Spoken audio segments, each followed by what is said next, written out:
Test ক্রিকেটে ভারত প্রথম পা রাখে ১৯৩২ সালে। সি.কে. নাইডুর নেতৃত্বে সেই ম্যাচে ইংল্যান্ডের বিপক্ষে ১৫৮ রানে হারে তারা।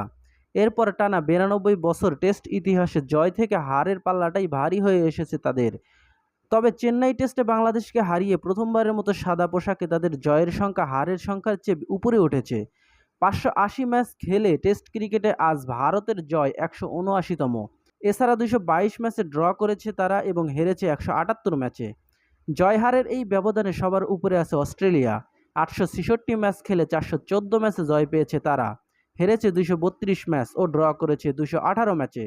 ১০৭৭ ম্যাচ খেলে ইংল্যান্ডের জয় ৩৯৭ ম্যাচ, হার ৩২৫ ম্যাচ ও ড্র ৩৫৫ ম্যাচ। দক্ষিণ আফ্রিকা ৪৬৬ ম্যাচ খেলে ভারতের সমান ১৭৯ ম্যাচে জয়, ১৭৮ ম্যাচে হার ও ১২৬ ম্যাচে ড্রয়ের স্বাদ পেয়েছে। এছাড়া পাকিস্তান ৪৫৮ ম্যাচ খেলে জিতেছে ১৪৮ ম্যাচে, হেরেছে ১৪৪ ম্যাচ ও ড্র করেছে ১৬৬ ম্যাচ।